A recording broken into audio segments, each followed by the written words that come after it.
Eastern Roman Empire entered the 11th century with one of its greatest warrior emperors, but by the end, it would take on a path of crisis and decay. It was an ongoing process, peaking at the decisive Battle of Manzikert in 1071. But how did a single defeat under the leadership of a capable general against a heavily outnumbered enemy lead to the loss of the imperial heartland? This is the fascinating story of the events that defined the history of the Eastern Mediterranean and turned a regional conflict into a religious one. Welcome to the first video in our series on the First Crusade. The reign of Basil II was the pinnacle of the Eastern Roman Empire, as this emperor of the Macedonian dynasty was a true warrior, capable administrator, and cunning diplomat, who managed to endure civil war, defeats, and corruption to eventually crush his enemies, including the Fatimids, Georgia, Khazars, and most notably Bulgaria, which he conquered in 1018. When he was not campaigning, Basil wrote laws, established the Varangian Guard, and allied the Kievan Rus under the condition that they accept Orthodox Christianity. The man who would later be nicknamed the Bulgar Slayer would reign for 49 years and leave behind a vast treasury for his successors, all of which would live in the shadow of his memory. The first of these would be Constantine VIII, who ruled for 3 short years, and despite being in his late 60s, he spent most of his time hunting, feasting, and blinding nobles. Factionalism and court intrigues during his reign showed the cracks in the empire. While he was on his deathbed, he attempted to marry his daughter Zoe to the capable military commander and loyal Duke of Antioch, Constantine. But as the man made his way to the capital, the royal advisors changed the selection to the old and feeble Romanos III, who was easier to control, which was a sign that the empire now preferred court intrigue and plotting to merit and good leadership. Romanos took the throne in 1028 and was eager to prove his worth, so he decided to attack his own client state of Aleppo in July, but that ended in a catastrophic failure, as 20,000 of his men died of heat, thirst, and dysentery. Meanwhile, Empress Zoe was hatching her own plots, spying on her sister Theodora, and in her desperation to get pregnant at the age of 50, took on many lovers, while using magic charms, amulets, and potions to no avail. In 1034, Zoe had her husband drowned in the bath, marrying one of her lowborn lovers named Michael on the very same day. The new emperor, Michael IV, was scared of Zoe and knew what she was capable of, so he had her confined to her chambers, whilst doing his best to restore the strength of the empire. His rule saw significant improvements in the economic sector, as well as a great victory over the Bulgarians, who started a major revolt. But neither of those achievements could directly be attributed to him.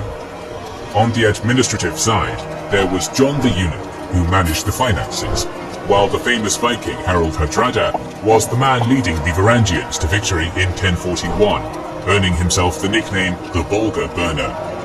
Meanwhile, the emperor became ill and began to shower the clergy with gifts to both appease them and find a cure, as countless generals wondered why this commoner got on the throne in the first place. Michael IV died a natural death at the end of the year, and was succeeded by his nephew, Michael V, marking the first time in half a century when the empire was not ruled by an old monarch. However, the tradition of being ruled by an incompetent monarch continued, as Michael immediately arrested Harald Hardrada, banished his uncle John, and later his adoptive mother, Empress Zoe, sparking a major revolt in the capital and causing a mob to raise both Macedonian sisters, Zoe and Theodora, as empresses, while the future king of Norway blinded Michael, ending his 4-month-long reign. The sisters now ruled the empire, but before long factions began to form around them, and they schemed against each other until Zoe decided to marry for the 3rd time. Many candidates and former lovers were reviewed, but eventually she settled on Constantine Monomachos, and if the constant coronation sounds confusing, that's because it was. More importantly, the tradition of handing out huge gifts at the coronation ceremony to earn the loyalty of followers exhausted the rich treasury Basil left behind. Shortly after their wedding, Constantine IX brought in his mistress Maria and exalted her to the status of empress, convincing Zoe to share her throne and her bed with this woman, leading to a convoluted situation where the Eastern Roman Empire had an emperor and 3 empresses who were about to face a wave of new and old opponents. The Byzantine holdings in Italy were crumbling under the wave of Norman invasions. Bulgaria was conquered, but it no longer served as the barrier to other nomadic people, which allowed the Pechenegs to cross the Danube and harass the Balkans. The Kievan Rus launched a huge invasion in 1043, which was stopped with the use of Greek fire. Despite all of these enemies and 2 major failed rebellions, the empire continued to expand, annexing the Armenian kingdom of Ani, a mountainous region that would have made for a good buffer state against the avalanche of Seljuk conquests. Nomadic military traditions met Sunni Islam, and the combination, fueled by the concept of jihad, unleashed itself on the Islamic world, where despite being seen as barbarians by some, the undeniable military prowess of the Seljuks helped them unify most of the Middle East. They now turned their gaze on the Orthodox Romans and Shiite Fatimids. Constantine's reign ended in 1055 with another calamity that would leave a permanent mark on the empire, the East-West Schism. The throne passed to the only surviving member of the Macedonian dynasty, Theodora, who tried to centralize power, while the court engaged in intrigues and plots. Her death a year later would bring an end to 189 years of rule under the dynasty. Naturally, civil war ensued, and after it, Michael VI and Isaac Komnenos ruled for a year each, until Constantine X Ducas got his chance to start a dynasty. The court was purged, gifts and titles were once again handed out. Meanwhile, the enemies of the empire were only growing stronger. In particular, the Seljuks themselves just had a change in leadership after the founder of the empire Tugril died and was succeeded by his nephew Alparslan. The nomads derived their legitimacy from military success, so the new sultan decided to prove himself by leading an expedition against the city of Ani, which was one of the largest cities in the world at the time. Despite its riches and dense population, its corrupted governor stole gold from the defense budget, and when the Seljuks arrived, they found a section of the city wall unguarded and pounced, subjecting it to a brutal sack in 1064. The last time the Eastern Romans suffered a defeat of this caliber was all the way back in 838, when Amorium was sacked by the Abbasids. Yet Constantinople's only response was not to send an army and pick up the pieces, but to prosecute members of the Armenian clergy, while focusing entirely on the Italian lands they were losing. This complete lack of interest in the eastern frontier was coupled with a disintegration of the professional army, decreased army salaries, lack of repairs on border forts, and reliance on mercenaries. Yet it was once again the final act written from his deathbed that was the most influential in the 8-year-long reign of Constantine X. Desperate to keep his dynasty in charge, the dying emperor made his wife Eudokia swear an oath in front of all court officials that she would take no future husband and rule as regent until their son could assume the throne. At this point in time, a massive Seljuk raid penetrated deep into Byzantine territory, and the important city of Khazaria was sacked, while the empress discovered a plot by the Duke of Serdica, Romanos, that quickly made her break the oath she swore.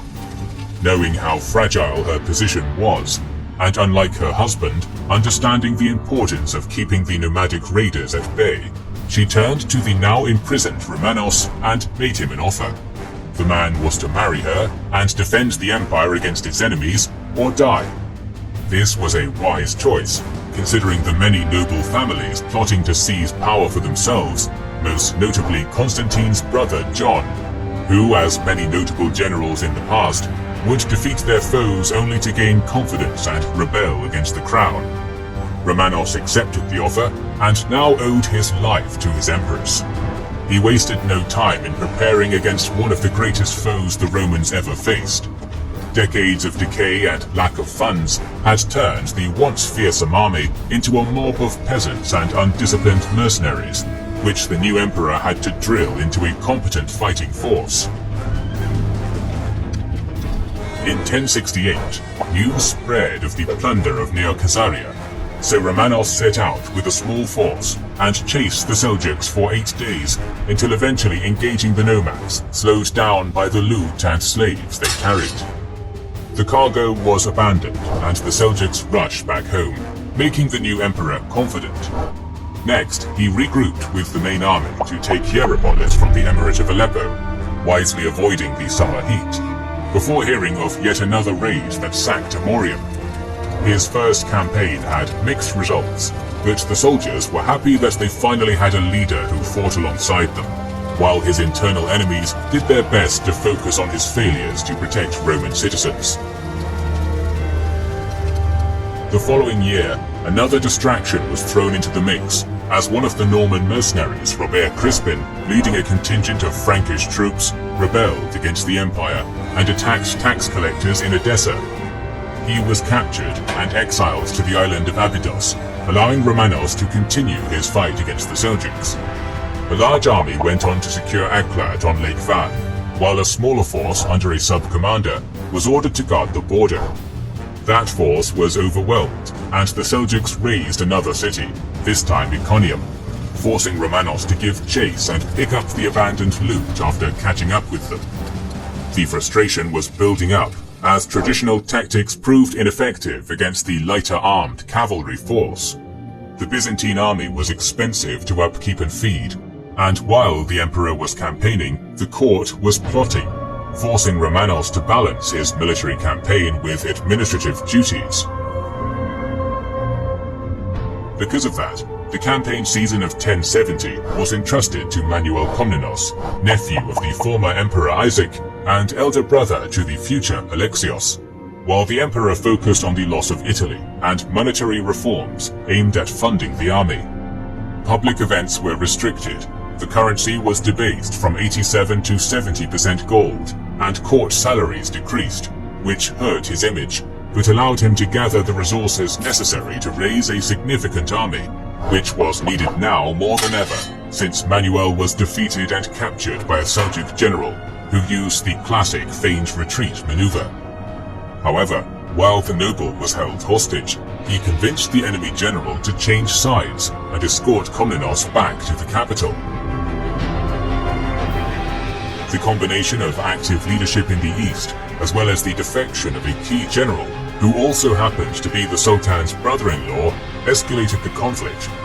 Alp-Arslan was more interested in his war against the Fatimids, as he considered their Shi'ism too heretical to suffer, but he could not neglect the Byzantines anymore.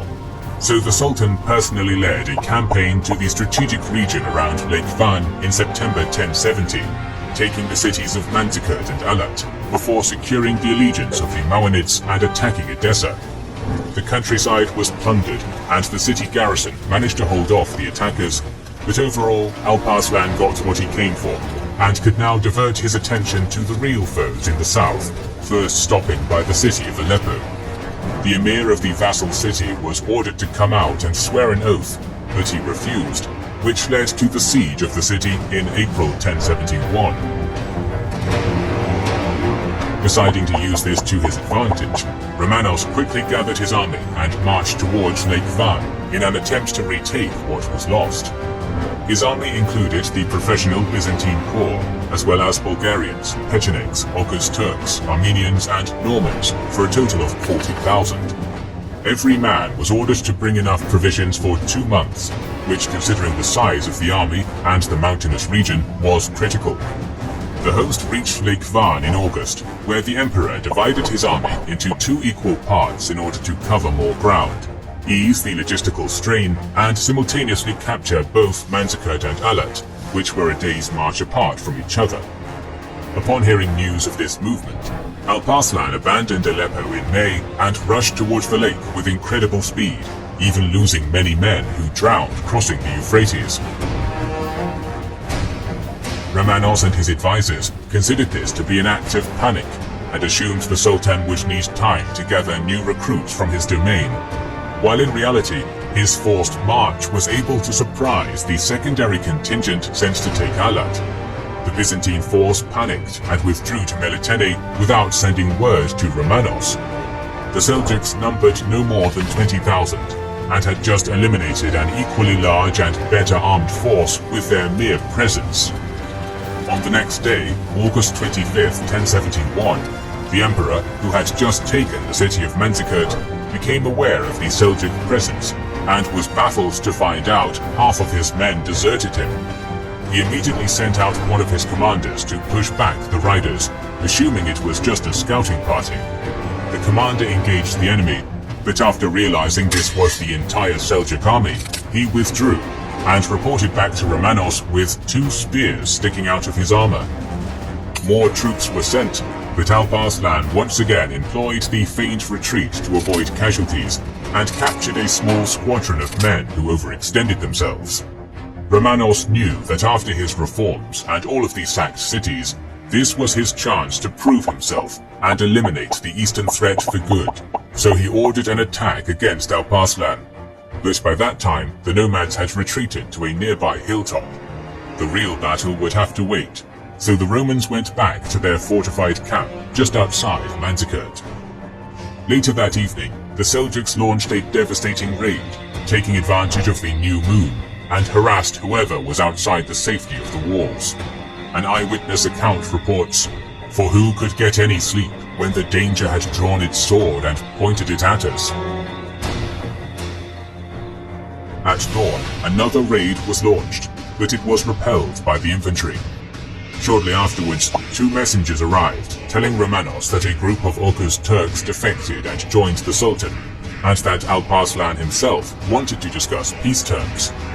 The peace talks went on for some time, but the emperor was aware that should he sign any kind of deal, he would be facing a rebellion back in Constantinople, so he abruptly ended the talks and signaled for his men to form up.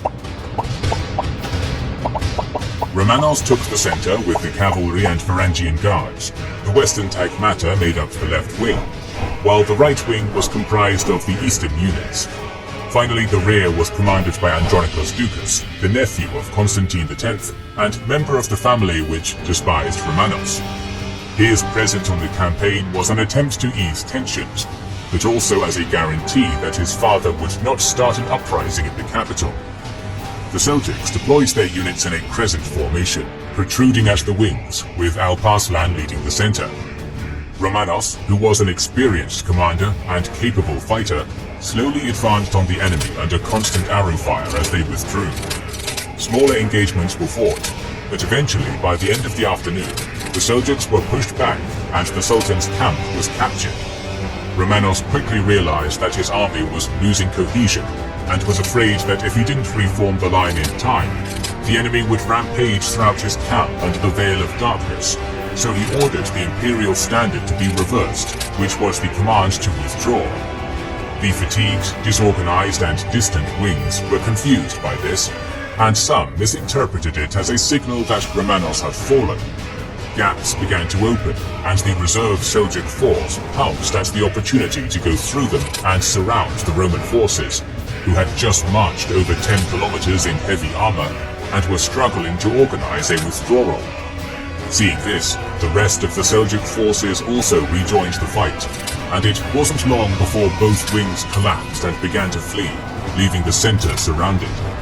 The standard was once again reversed in an attempt to rally the troops, but by then it was too late.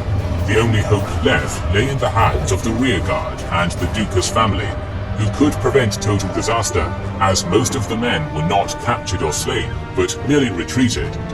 It was in that crucial moment when Andronikos announced that the emperor was dead and marched his men to Constantinople, spreading the word of the death of Romanos through the cities he passed along the way. Back in the camp, the non-combatants were utterly confused and reported it was like an earthquake, with howling, grief, sudden fear, clouds of dust, and finally hordes of Turks riding all around. as darkness set in, Romanos, who had fought despite fatigue and wounds, was captured and his camp was ransacked. Most escaped as the riders were hesitant to blindly chase after the enemy on the mountain roads.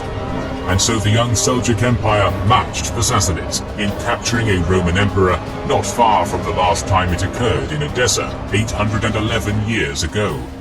But rather than killing or humiliating his captive, Alparslan treated him well and with respect.